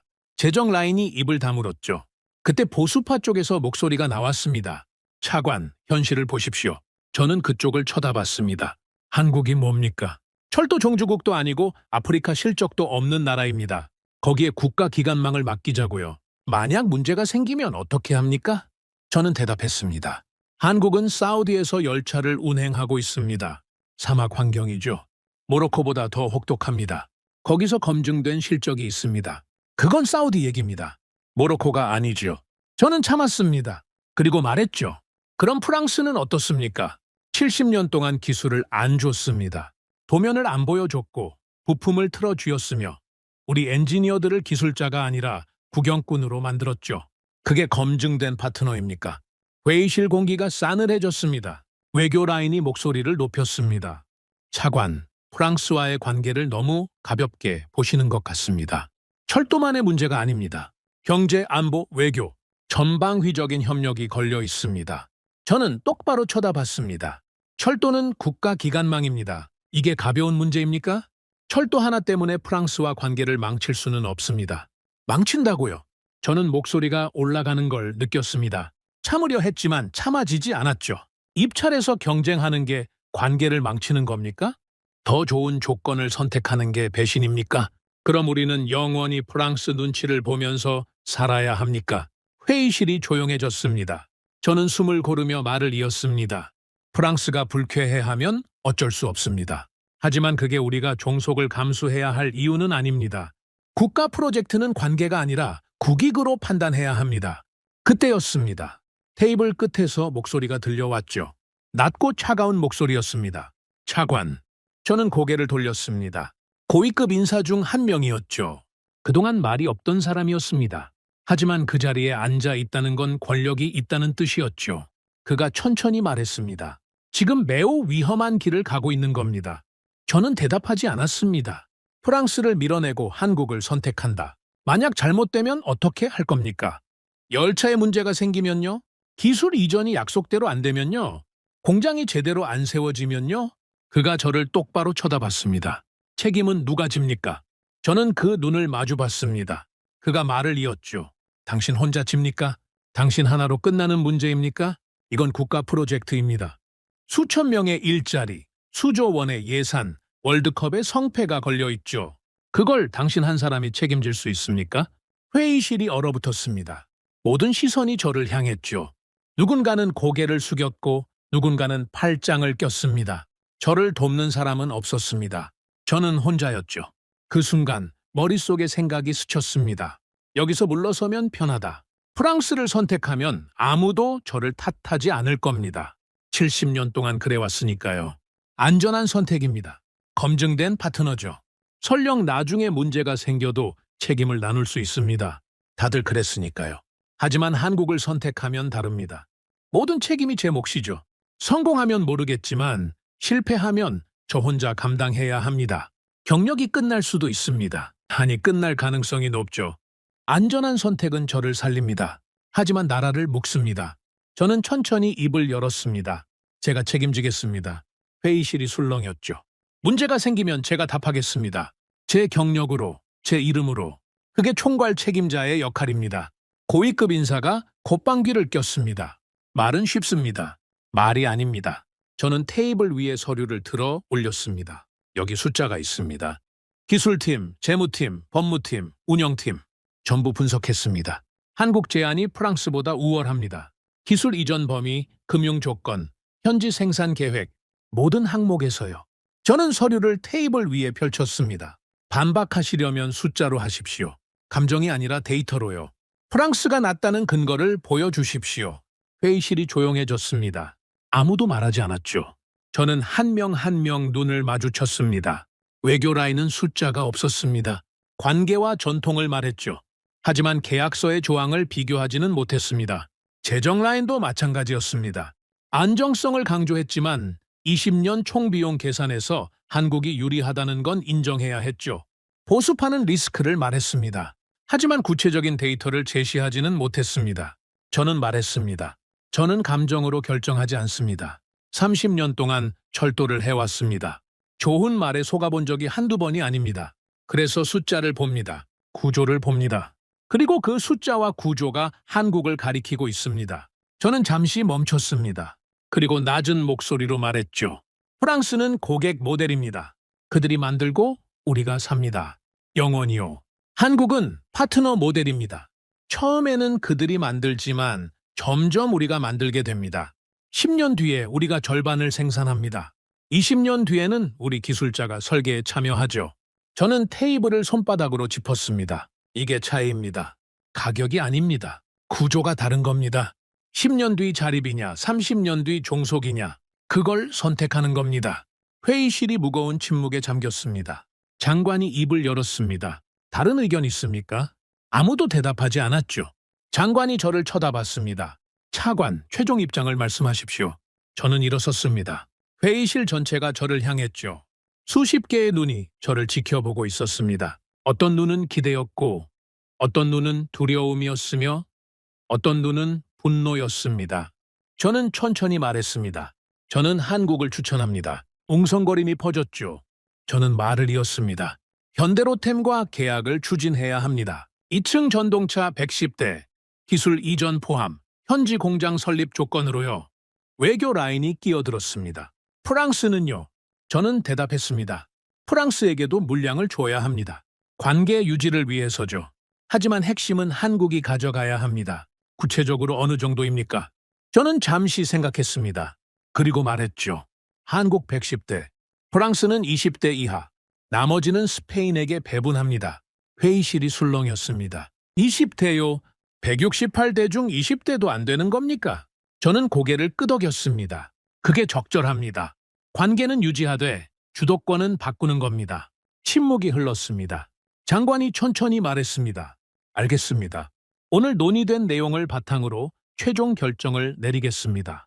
회의가 끝났습니다. 사람들이 하나둘 일어났죠. 저를 쳐다보는 사람도 있었고 일부러 피하는 사람도 있었습니다. 속삭이는 소리가 들렸죠. 무슨 말인지는 몰랐지만 대충 짐작이 됐습니다. 저는 마지막까지 자리에 앉아 있었습니다. 창밖을 봤죠. 해가 기울고 있었습니다. 노을이 붉게 타오르고 있었습니다. 회의실이 텅 비었습니다. 저만 남았죠. 테이블 위에 2개의 서류 뭉치가 여전히 놓여 있었습니다. 프랑스와 한국, 나란히요? 저는 한국 제안서를 집어들었습니다. 무게가 느껴졌죠. 종이 무게가 아니었습니다. 결정의 무게였습니다. 저는 서류를 가슴에 안았습니다. 눈을 감았죠. 아버지 생각이 났습니다. 아버지도 철도에서 일했습니다. 평생을요. 젊은 시절에는 레일 위에서 일했고 나이 들어서는 영무원이 됐죠. 프랑스 열차가 들어오고 나가는 걸 수십 년 동안 지켜봤습니다. 한 번은 아버지가 말씀하셨죠. 우리 열차가 있으면 좋겠다. 어린 시절 저는 그 말을 이해하지 못했습니다. 열차가 있잖아요. 매일 달리잖아요. 그렇게 대답했죠. 아버지가 고개를 저으셨습니다. 저건 우리 열차가 아니다. 빌린 거다. 그때는 몰랐습니다. 지금은 압니다. 저는 눈을 떴습니다. 창밖에 노을이 짙어지고 있었죠. 밤이 오고 있었습니다. 내일이면 최종 결정이 발표될 겁니다. 제 추천이 받아들여질지 아니면 뒤집힐지 아직 모르죠. 하지만 한 가지는 분명했습니다. 저는 제 할 말을 했습니다. 제 입장을 밝혔죠. 숫자로, 구조로, 논리로 할 수 있는 건 다 했습니다. 이제 남은 건 기다리는 것뿐이었죠. 저는 일어났습니다. 서류를 챙겼죠. 불을 끄고 문을 열었습니다. 복도가 어두웠습니다. 제 발소리만 울렸죠. 걸으면서 생각했습니다. 되돌아갈 수 있을까? 아니요, 없습니다. 이미 선을 넘었죠. 회의실에서 제 입장을 밝힌 순간 되돌아갈 길은 사라졌습니다. 이제 앞으로 가는 수밖에 없습니다. 어둠 속을 걸으면서 저는 중얼거렸습니다. 아버지, 우리 열차가 생길지도 모릅니다. 서명식 전날 밤이었습니다. 전화가 멈추지 않았죠. 사무실 전화, 개인 휴대폰, 심지어 집 전화까지. 번호를 보면 누군지 알 수 있었습니다. 외교부, 재정부, 그리고 이름을 밝히지 않은 번호들. 저는 받지 않았습니다. 메시지가 쌓였죠. 아직 늦지 않았습니다. 다시 한번 생각해 보십시오. 프랑스와 다시 얘기해 볼 수 있습니다. 저는 메시지를 읽고 화면을 껐습니다. 창밖을 봤죠. 카사블랑카의 밤이었습니다. 불빛들이 반짝이고 있었습니다. 저 불빛 아래 수백만 명이 살고 있죠. 내일 아침이면 그들 중 66만 명이 열차를 탑니다. 낡은 객체 몸을 싣고 출근하죠. 그 열차가 바뀔 겁니다. 제가 내일 서명하면요. 전화가 또 울렸습니다. 저는 쳐다보지도 않았죠. 대신 책상 위에 놓인 서류를 봤습니다. 내일 서명할 계약서였죠. 두꺼운 문서 뭉치, 수백 페이지. 저는 한 장 한 장 다시 넘겼습니다. 몇 번이나 읽은 문서였죠. 기술 이전 조항, 현지 생산 일정, 금융 조건, 위약금 규정. 모든 문장을 외울 정도였습니다. 하지만 다시 읽었죠. 마지막으로 확인하고 싶었습니다. 빠진 게 없는지, 구멍이 없는지, 제가 놓친 게 없는지. 밤이 깊어갔습니다. 시계를 봤죠. 새벽 2시였습니다. 잠이 오지 않았습니다. 커피를 마셨지만 소용없었죠. 머릿속이 복잡했습니다. 생각이 꼬리를 물었습니다. 내가 옳은 걸까? 틀린 건 아닐까? 만약 실패하면 어떻게 되지? 두려웠냐고요. 솔직히 말씀드리겠습니다. 두려웠습니다. 13조 원입니다. 168대의 열차죠. 월드컵의 성패가 걸려 있습니다. 수천 명의 일자리, 국가의 체면, 앞으로 30년의 철도 구조. 그 모든 게 내일 제 손에 달려 있었죠. 한 사람이 지기엔 너무 무거운 짐이었습니다. 하지만 누군가는 져야 했죠. 그게 저였습니다. 저는 눈을 감았습니다. 깊이 숨을 들이쉬었죠. 그리고 내쉬었습니다. 아무도 제 결정을 대신해주지 않습니다. 그게 책임자의 자리였죠. 영광이 아니라 고독, 권력이 아니라 무게. 30년 동안 철도를 해오면서 배운 거였습니다. 결국 마지막 순간에는 혼자입니다. 새벽이 밝아왔습니다. 저는 잠을 자지 못했죠. 샤워를 하고 양복을 입었습니다. 거울을 봤습니다. 눈 밑에 그늘이 졌더군요. 피곤해 보였습니다. 하지만 눈빛은 흔들리지 않았죠. 오늘입니다. 차가 왔습니다. 서명식장으로 향하는 길이었죠. 뒷좌석에 앉았습니다. 창밖으로 아침 풍경이 스쳐 지나갔습니다. 출근하는 사람들, 달리는 차들, 평범한 아침이었죠. 하지만 저에게는 평범하지 않았습니다. 운전기사가 말을 걸지 않았습니다. 분위기를 읽은 것 같았죠. 차 안은 조용했습니다. 엔진 소리만 들렸습니다. 그때 휴대폰이 울렸습니다. 보좌관이었죠? 차관님, 프랑스 측에서 연락이 왔습니다. 저는 대답하지 않았습니다. 마지막 제안을 보내왔습니다. 급하게 검토해달라고 합니다. 저는 한숨을 쉬었죠. 보내라고 하십시오. 잠시 뒤 문서가 도착했습니다. 휴대폰 화면에 파일이 떴죠. 저는 열어봤습니다. 프랑스 최종 수정안. 가격을 또 낮췄더군요. 금융 조건도 한 번 더 개선했습니다. 숫자만 보면 나쁘지 않았죠. 저는 스크롤을 내렸습니다. 기술 이전 조항으로 갔죠. 그대로였습니다. 핵심 도면 공개 불가. 소스코드 접근 제한적. 현지 생산 조립 공정의 한정. 한 글자도 안 바뀌었습니다. 저는 휴대폰을 내려놓았습니다. 역시나였죠. 프랑스는 끝까지 바뀌지 않았습니다. 가격은 깎아줄 수 있었죠. 마진을 줄이면 되니까요. 하지만 지배 구조는 절대 양보하지 않았습니다. 그게 그들의 본질이었죠. 저는 창밖을 봤습니다. 확신이 생겼습니다. 이 선택이 옳다. 서명식장에 도착했습니다. 차에서 내렸죠. 건물 앞에 사람들이 모여 있었습니다. 기자들이었죠. 카메라 플래시가 터졌습니다. 마이크가 들이밀어졌습니다. 차관님, 오늘 결과가 어떻게 됩니까? 프랑스가 유력하다는 소문이 있는데요. 한국 측과 협상이 진행 중이라던데 사실입니까? 저는 아무 말도 하지 않았습니다. 고개만 살짝 숙이고 건물 안으로 들어갔죠. 복도를 걸었습니다. 발소리가 울렸죠. 심장이 뛰었습니다. 평소보다 빠르게요. 손바닥에 땀이 났습니다. 긴장되지 않는다면 거짓말이었죠. 하지만 발걸음은 멈추지 않았습니다. 회의실 문 앞에 섰습니다. 잠시 멈췄죠. 눈을 감았습니다. 깊이 숨을 들이쉬었습니다. 그리고 내쉬었죠. 문을 열었습니다. 회의실 안이 보였습니다. 사람들로 가득했죠. 정부 관계자, 기업 대표, 외국 협상단, 기자들, 수십 명이 테이블 주변에 앉아 있었습니다. 카메라가 줄지어 서 있었죠. 플래시가 터질 준비를 하고 있었습니다.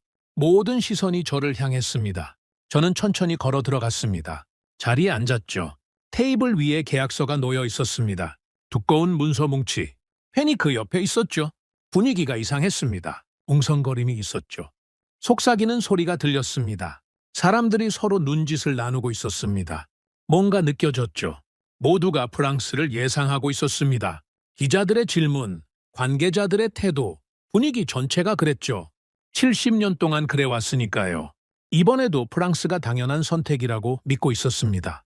저는 테이블 건너편을 봤습니다. 프랑스 대표단이 앉아 있었죠. 양복이 반듯했습니다. 표정에 여유가 있었습니다. 미소를 띤 얼굴이었죠. 승리를 확신하는 표정이었습니다. 그 옆에 한국 대표단이 있었습니다. 그들의 표정은 달랐죠. 긴장이 보였습니다.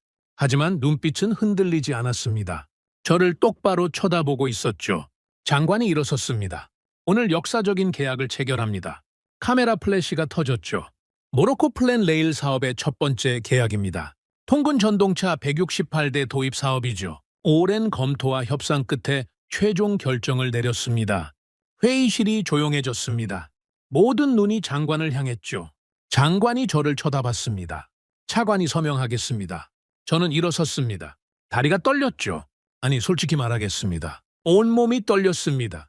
하지만 표정은 유지했습니다. 30년 경력이 그 정도는 가르쳐줬죠.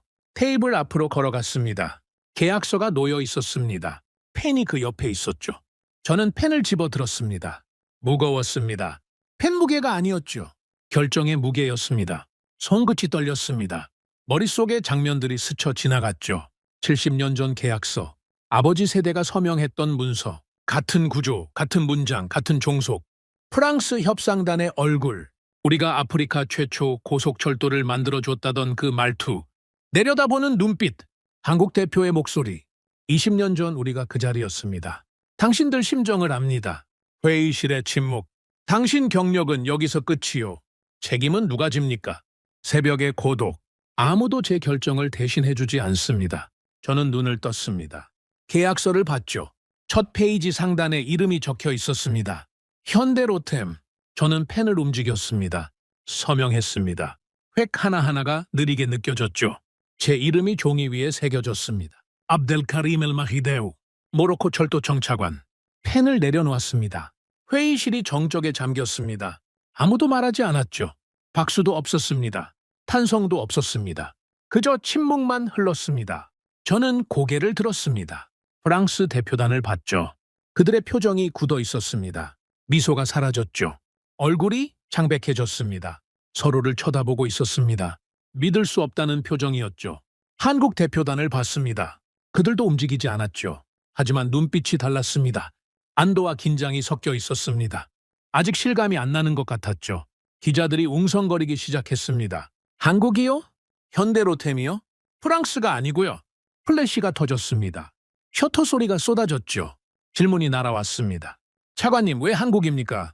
프랑스와의 관계는 어떻게 됩니까? 이 결정의 배경이 뭡니까? 저는 마이크 앞에 섰습니다.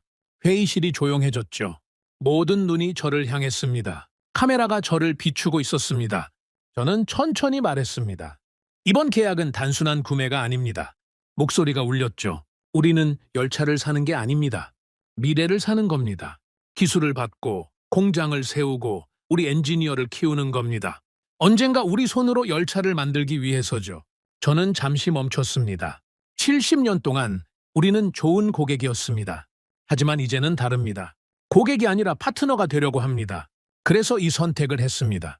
기자들이 펜을 움직였죠. 카메라가 계속 돌아갔습니다. 저는 마지막으로 말했습니다. 책임은 제가 지겠습니다. 회의실이 술렁였습니다. 회의가 끝났죠. 사람들이 움직이기 시작했습니다. 악수가 오갔고 대화가 시작됐습니다. 하지만 저는 그 자리에 서 있었죠. 테이블 위에 계약서를 봤습니다.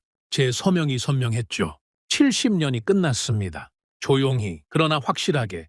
며칠 뒤 최종 결과가 발표됐습니다. 전체 168대, 한국 현대로템 110대, 스페인 CAF 40대, 프랑스 알스톰 18대. 숫자가 모든 걸 말해줬죠. 프랑스는 졌습니다. 70년 종주국이 168대 중 18대만 받았죠. 10%가 조금 넘는 물량이었습니다.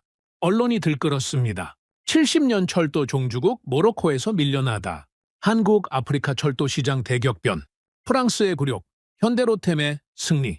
헤드라인이 쏟아졌죠. 프랑스 측은 공식 항의를 하지 않았습니다. 하지만 불쾌함은 감추지 못했죠. 외교 채널을 통해 유감이 전달됐습니다. 조용한 분노였습니다. 저는 신경 쓰지 않았습니다. 결정은 내려졌죠. 돌이킬 수 없었습니다. 그리고 돌이킬 생각도 없었습니다. 그날 밤 저는 사무실에 혼자 앉아 있었습니다. 창밖을 봤죠. 카사블랑카의 야경이 보였습니다. 불빛들이 반짝이고 있었습니다. 저는 담배를 꺼냈습니다. 불을 붙이지는 않았죠. 그냥 손에 들고 있었습니다. 끝났습니다. 아니, 시작됐죠? 서명은 끝이 아니었습니다. 시작이었죠? 이제부터가 진짜였습니다.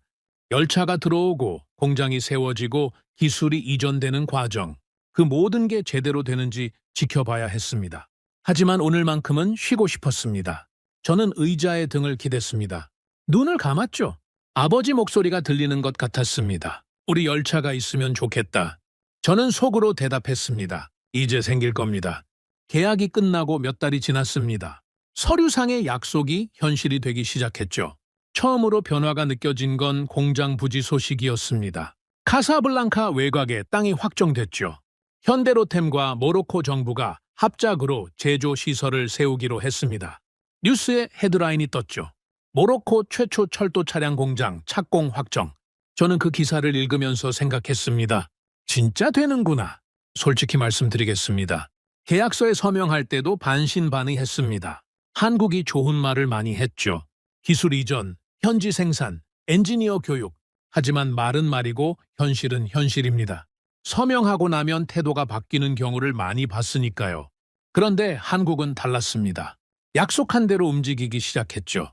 공장 설계가 진행됐고 장비 반입 일정이 잡혔으며 현지 인력 채용 공고가 나갔습니다. 종이 위에 문장들이 하나씩 현실이 되고 있었습니다. 착공식 날이었습니다. 저는 현장에 갔죠. 카사블랑카 외곽의 넓은 땅이었습니다. 아직 건물은 없었습니다. 빈 땅에 포클레인 몇 대가 서 있었죠. 바람이 불었습니다. 먼지가 날렸죠. 초라해 보였습니다. 하지만 저는 달리 봤죠. 이 빈 땅에서 열차가 만들어질 겁니다. 모로코 노동자들이 부품을 조립하고 모로코 엔지니어들이 품질을 검사하죠. 우리 손으로요. 삽을 들었습니다. 첫 삽을 떴죠. 카메라 플래시가 터졌습니다. 저는 웃지 않았습니다. 아직 웃을 때가 아니었죠. 시작일 뿐이었으니까요. 몇 달이 더 지났습니다. 공장 건물이 올라가기 시작했죠. 철골 구조물이 세워졌습니다. 벽이 생기고 지붕이 덮였습니다. 매주 현장을 방문할 때마다 모양이 달라져 있었죠. 그리고 사람들이 들어오기 시작했습니다. 모로코 젊은이들이었죠. 20살, 30살. 기술을 배우러 온 청년들이었습니다. 그들은 한국에서 온 엔지니어들과 함께 일했습니다. 처음에는 통역이 필요했죠. 언어가 달랐으니까요. 하지만 기술의 언어는 같았습니다. 도면 앞에서는 말이 필요 없었죠. 한국 엔지니어가 손짓으로 설명했습니다. 모로코 청년이 고개를 끄덕였죠. 공구를 들고 작업을 시작했습니다. 저는 그 장면을 지켜봤습니다. 프랑스 시절에는 볼 수 없던 장면이었죠. 프랑스 기술자들은 우리를 가르치지 않았습니다. 고장이 나면 그들이 와서 고쳤죠. 우리 엔지니어들은 옆에 서서 구경만 했습니다. 손도 못 대게 했죠. 물어보면 대답을 피했습니다. 기술은 그들만의 것이었습니다. 한국은 달랐습니다. 가르쳤죠. 설명했습니다. 질문하면 답했고 실수하면 고쳐줬습니다. 우리 엔지니어들이 직접 손을 대게 했죠. 정비 매뉴얼이 번역됐습니다. 프랑스어가 아니었죠. 아랍어였습니다. 우리 언어로 된 기술 문서가 처음 생긴 겁니다. 엔지니어들이 그 매뉴얼을 들고 공부했습니다. 저는 그걸 보면서 생각했습니다. 이게 기술 이전이구나. 문서를 주는 게 아니라 사람을 키우는 거구나. 1년이 지났습니다. 첫 번째 열차가 조립됐습니다. 한국에서 부품이 들어왔고 모로코 공장에서 조립이 완료됐죠. 완성된 열차가 공장 밖으로 나왔습니다. 2층 전동차였습니다. 높았죠. 일반 열차보다 훨씬 높았습니다. 파란색과 흰색이 섞인 도장이었습니다. 햇빛에 반짝였죠. 저는 그 열차 앞에 섰습니다. 손을 뻗었죠. 차체를 만졌습니다. 차가웠습니다. 금속의 감촉이 느껴졌죠. 이게 우리가 만든 열차입니다. 완전히 우리 힘만으로 만든 건 아니었죠. 부품은 한국에서 왔고 핵심 기술도 아직 이전 중이었습니다. 하지만 조립은 우리가 했습니다. 모로코 노동자들의 손으로요. 시작이었습니다. 작은 시작이었지만 시작이었죠. 2년 차가 됐습니다. 한국에서 연수 프로그램이 시작됐죠. 모로코 엔지니어 30명이 한국으로 갔습니다. 제조 공장을 견학하고 정비시설을 방문했죠. 석 달간의 연수였습니다. 그들이 돌아왔을 때 달라져 있었죠. 눈빛이 달랐습니다. 자신감이 생겼더군요. 직접 해봤으니까요. 한 엔지니어가 저에게 말했습니다. 차관님, 이제 알겠습니다. 어떻게 만들어지는지요? 저는 고개를 끄덕였죠. 그게 핵심이었습니다. 프랑스 시절에는 몰랐습니다. 열차가 어떻게 만들어지는지, 왜 그렇게 설계됐는지. 그냥 완성품을 받아서 굴렸죠. 이제는 달랐습니다. 우리가 이해하기 시작했습니다. 3년 차였습니다. 부품 현지 생산이 시작됐죠. 간단한 부품부터였습니다. 좌석, 내장재, 일부 전장 부품. 모로코 협력업체들이 생산을 시작했습니다. 열차 한 대에 우리 부품이 들어가기 시작한 겁니다. 처음에는 5%, 그 다음에는 10%. 조금씩 비율이 올라갔죠. 구매국에서 생산국으로. 종이 위에 문장이 현실이 되고 있었습니다. 소문이 퍼지기 시작했습니다. 주변 국가들이 관심을 보였죠. 알제리, 튀니지, 이집트, 나이지리아, 아프리카 여러 나라에서 문의가 왔습니다. 모로코 모델이라는 말이 생겼습니다. 단순히 열차를 사는 게 아니라 기술을 받고 공장을 세우는 모델, 고객에서 생산자로 바뀌는 모델, 그게 주목받기 시작했죠. 저는 생각했습니다. 이건 모로코만의 계약이 아니다. 하나의 선례가 된 겁니다. 아프리카 다른 나라들도 이제 요구할 수 있죠. 프랑스식 종속 모델이 아니라 파트너십 모델을요. 프랑스는 조용했습니다. 공식 항의는 없었죠. 하지만 불편함은 느껴졌습니다. 그들은 알고 있었습니다. 70년 동안 지배했던 구조가 무너지고 있다는 걸요. 지배자는 소리치지 않습니다. 밀려날 뿐이죠. 어느 날이었습니다. 공장을 방문했죠. 한쪽에서 회의가 진행되고 있더군요. 테이블에 도면이 펼쳐져 있었습니다. 한국 엔지니어 2명과 모로코 엔지니어 4명이 앉아 있었죠.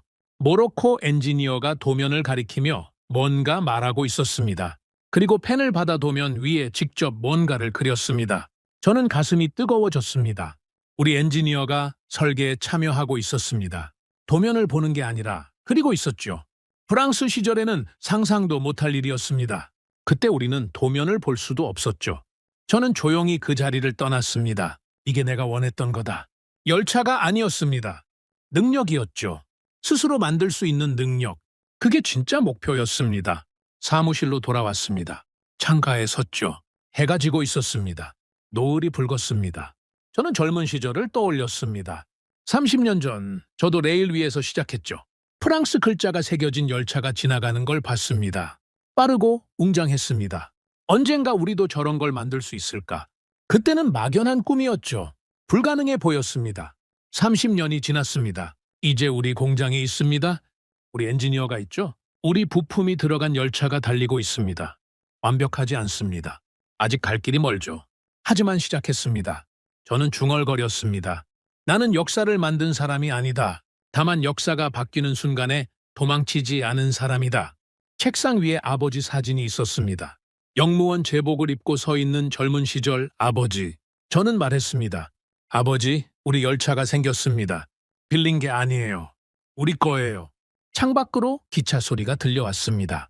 예전에는 남의 것이었죠. 이제는 우리 것이었습니다. 오늘의 사연은 여기까지입니다. 구독과 좋아요는 영상 제작에 아주 큰 힘이 됩니다. 지금까지 감동테라스 저는 소희였습니다. 오늘도 우리 구독자님들의 가정에 따뜻한 행복이 가득하시길 진심으로 바라겠습니다. 긴 영상 끝까지 시청해주셔서 정말 감사합니다. 내일 더 좋은 이야기로 찾아뵙겠습니다. 감사합니다.